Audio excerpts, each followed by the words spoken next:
हाय नमस्ते। अभी भी सर्दियाँ पड़ रही हैं तो हमने सोचा क्यों ना आज हम एक कॉन्टिनेंटल डिनर प्लान करते हैं और आज हम बना रहे हैं स्प्रिंग अनियन सूप और zucchini bake. Spring onion soup के लिए हमने 250 ग्राम स्प्रिंग अनियन लिया है।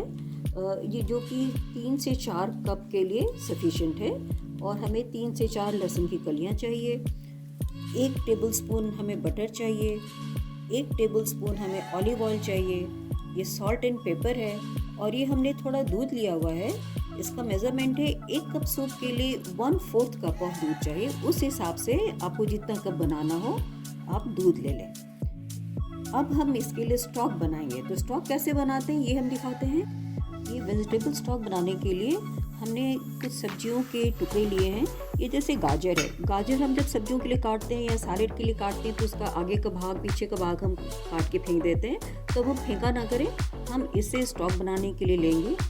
ये है पालक के डंडे। हमने पालक के डंडों को भी कुछ ले लिया, उसे भी आप फेंकने के बजाय स्टॉक के लिए ले लें। और ये रही बीन के आगे और पीछे के भाग, इसे हम फेंक देते हैं। इसे भी हम स्टॉक बनाने के लिए डाल लेते हैं। और ये रहा हमारा ब्रोकली का अंदर का हिस्सा। अंदर का जो स्टेम होता है ना, उसे हमने छील लिया है और इसे हम मोटे मोटे टुकड़ों में काट करके स्टॉक के लिए ले लेंगे। और ये जो हमारे स्प्रिंग अनियन का ये जो रूट्स है ना, ये भी हम स्टॉक के लिए ले लेंगे। काट करके फेंकेंगे नहीं, हम स्टॉक के लिए ले लेंगे। लेकिन हमारा खूब अच्छे से स्प्रिंग अनियन खूब अच्छे से धुला हुआ होना चाहिए, इसमें मिट्टी ना रह जाए। ये भी हम ले लेंगे। और हम 1 तेजपत्ता डालते हैं, 2-3 लौंग डालते हैं, 4-5 6-7 कलियाँ गोल मिर्च की डालते हैं। और हम 2 से 2.5 कप पानी डालेंगे और इसे धीमे आंच पे हम 15 से 20 मिनट पकने देंगे। आप चाहें तो इस पार्ट को स्किप कर सकते हैं, लेकिन इतना है कि इस वेजिटेबल स्टॉक डालने से किसी भी सूप का स्वाद बहुत बढ़ जाता है। तो आप जब भी सब्जी काट रहे हो तो इन सब चीज़ों को ना फेंकें और इसे आप स्टॉक बना करके फ्रिज में डाल लें। जो आपको सूप के लिए कभी भी रिक्वायरमेंट हो तो आप निकाल करके इस्तेमाल कर सकते हैं। अब इसे हम उबालने के लिए चढ़ा देंगे 15 से 20 मिनट धीमे आंच पे। हमने लहसुन को खूब बारीक काट लिया है और हम इस तरह से स्प्रिंग अनियन को खूब बारीक बारीक काट लेंगे। जितना महीन हो सकता है इस तरह से खूब महीन महीन हम इसे काट लेंगे।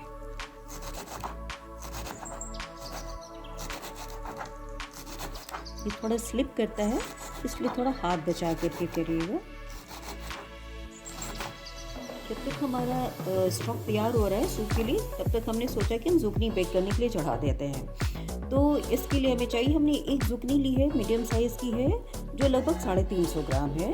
अंदाज़न आप इसके साथ लहसुन प्याज ले लें। हमने 2 मीडियम साइज़ का प्याज लिया हुआ है, जिसे हमने इस तरह से काटा है। ये इस तरह से हमने इसे काटा हुआ है प्याज को। तो 2 प्याज को हम ऐसे काट लें। हम लहसुन को भी 6 से 8 कलियां लहसुन की है, जिसे हम इस तरह से काट लेंगे। जैसे हमने प्याज काटा था वैसे ही हम इसे भी काट लेंगे। और जुकनी हम इस तरह से काटेंगे। ये हम बीच से चीरा लगाएंगे जुकनी को। और जैसे हमने प्याज काटा है उसी तरह से हम पूरी जुकनी को भी काट लेते हैं। ये हमारी सब्जियां कट गई। ये हमारा लहसुन हो गया, ये प्याज हो गया, ये जुकनी हमने काट लिया है। और इसके साथ बाकी चीज़ें हमें चाहिए। हमें 1 पीस ब्रेड चाहिए होगा, 1 इंच टुकड़ा करीब 1 टेबलस्पून के बराबर बटर, 1 टेबलस्पून के बराबर हमें चाहिए होगा olive oil, salt and paper. और ये हमने 2 टेबलस्पून हमने मलाई लिया। हमने तो घर की मलाई ली है, आप कोई भी बाहर से कोई भी क्रीम का ले लें। और ख़ास बात ये है कि इतने कम इंग्रेडिएंट्स में विदाउट चीज़ हम किसी भी चीज़ का चीज़ नहीं इस्तेमाल करेंगे, यानी प्रोसेस्ड चीज़। और तभी भी हमारा ये बहुत ही स्वादिष्ट बनेगा। अब हम इसे बनाते हैं।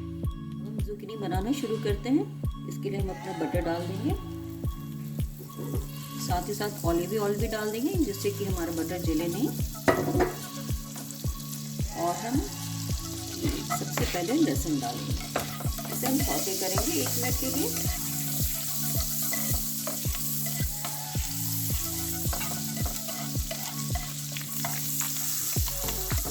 बस हमारा लहसुन जलना नहीं चाहिए, बस उसकी हल्की सी खुशबू निकल के आ जाए, कुछ सेकंड में ही हो जाएगा। फिर हम ये प्याज डाल देते हैं। इसे हम 2 से 3 मिनट भूनेंगे।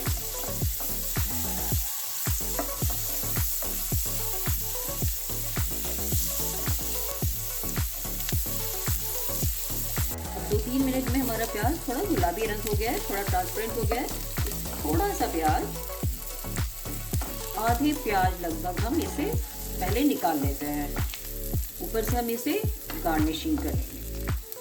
आधे प्याज लगभग हम निकाल लेते हैं और इसमें ही हम अपनी जुकनी डाल देते हैं। अब इसे हम बीच में 1-2 बार ढक करके करीब 5 से 7 मिनट हल्का गलने तक पकाएंगे। इसे बिल्कुल कंप्लीटली नहीं गलाना है, 50% ही इसे होना है जुकनी को। अगर हम गला देंगे तो ये फिर इसका क्रंचनेस खत्म हो जाएगा, फिर ये खाने में बहुत स्वादिष्ट नहीं लगेगा। एक बार ढक करके 3 से 4 मिनट के लिए हम इसे पकाएंगे। बीच बीच में खोल करके हम इसको चलाते भी रहेंगे। 2 मिनट हुए हैं, अब हम इसे खोल करके देखते हैं। ये देखिए एक तरफ से काफ़ी पक गया है, लाल भी हो गया है।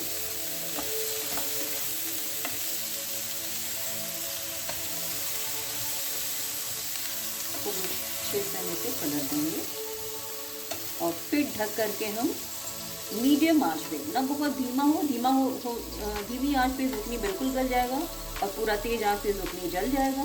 तो मीडियम आंच पे इसे ढक करके 2-3 मिनट और पकाते हैं। हम इसे फिर से खोल के देखते हैं। ये थोड़ा और पक गया है, लेकिन हमें थोड़ा और इसे 10-15% और गलाना है। हम इसे ढक करके 2 मिनट और पकाएंगे। बस हमारा जुकनी पक गया, जैसा हमें चाहिए वैसा हो गया। ये 50%, लगभग 50-60% ये कुक हो गया है। तो हम इसे बंद कर देंगे। बंद करके हम इसे हल्का सा सॉल्ट,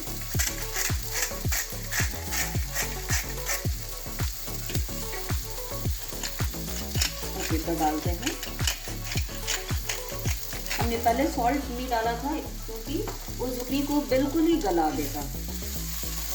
इसे मिला लेंगे। तो ये ध्यान रखना है कि जुकनी में हमें सॉल्ट चूल्हा को बंद करने के बाद डालना है। अब हम अपने बेकिंग डिश में इसे निकालते हैं। बेकिंग डिश को लाइन करने की बिल्कुल ज़रूरत नहीं है, आप डायरेक्टली इसमें डाल दीजिए जुकनी को, इसे फैला दीजिए।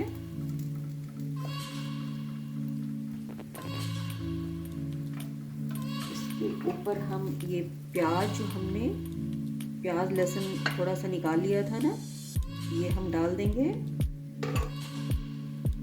फिर ये हमने जो ब्रेड लिया था, इसे हम छोटे छोटे टुकड़े करके इसके ऊपर डाल देते हैं। ब्रेड का ब्राउन भाग भी हटाने की कोई ज़रूरत नहीं है। एक कम से कम चीज़ों से, बिना चीज़ के, बस थोड़ा बटर, ऑलिव ऑयल और ज़रा सी मलाई में ही ये हमारा एक बेक्ड डिश बन करके तैयार हो गया।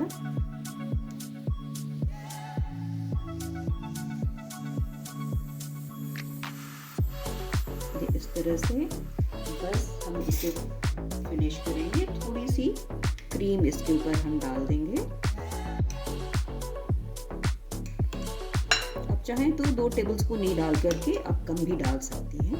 तो चूंकि हम चीज़ नहीं डाल रहे हैं तो थोड़ा क्रीम डालने में कोई हर्ज नहीं है। और इसे अब हम अपनी बेकिंग डिश में डालते हैं। अब हम इसे अपने प्रीहीटेड ओवन में 160 डिग्री पे 12 से 13 मिनट हम इसे बेक होने के लिए ओवन में डालते हैं। जब तक हमारा जुकनी बेक हो रहा है, हम सूप बनाते हैं। हमारा वेजिटेबल स्टॉक तैयार हो गया, हम इसे स्ट्रेन कर लेते हैं इस तरह से।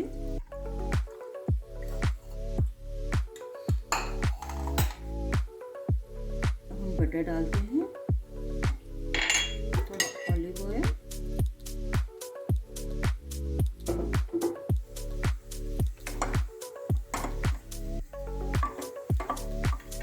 साथ ही साथ हम गार्लिक डाल देंगे।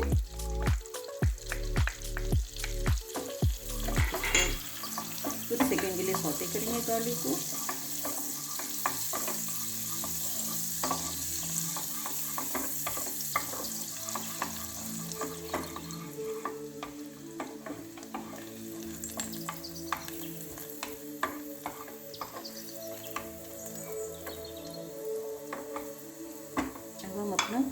डाल देते हैं, हरा प्याज जो हमने काट करके रखा हुआ था।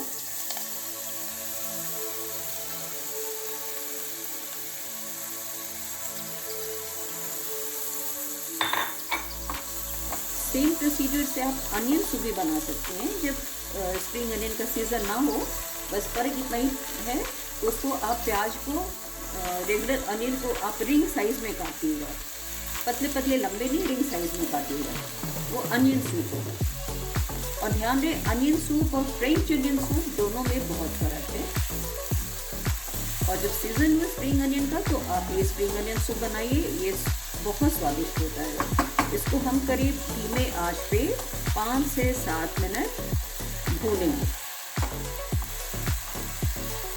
ये 4-5 मिनट हमने धीमे आंच पे रखा हुआ था बिना कवर किए हुए, और देखिए ये काफ़ी हद तक गल गया है। अब हम इसमें वेजिटेबल स्टॉक डालेंगे।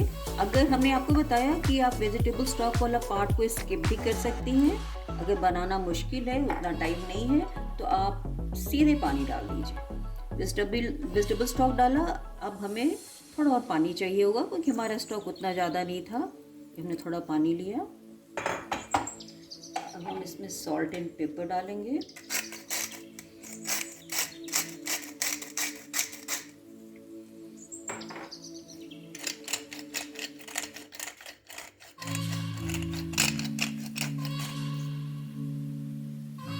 और इसको एक बॉयल आने देंगे। इसमें लगभग 3 कप सूप बनेगा, तो 3 कप के हिसाब से हमने इसमें पानी डाला है। पानी या स्टॉक जो भी आप डाल रहे हो, 3 कप के हिसाब से डाला है। इसको एक बॉयल आने देंगे। ये बॉयल आ गया, एक बॉयल आ गया है। अब हम इसमें दूध डालेंगे। हमने आपको बताया था 1 कप के लिए 1/4 कप ऑफ दूध के हिसाब से हमारा 3 कप है, तो हम 3/4 कप ऑफ हम इसमें दूध डालेंगे। अंदाज से डाल लें, बहुत ज़्यादा दूध से भी ये सिर्फ दूध लगेगा, अब इसका स्वाद बिगड़ जाएगा। इस तरह से अब इसे बॉईल करके हम इसे कप में या किसी भी बोल में हम इसे सर्व करेंगे। ये हमारा सूप तैयार हो।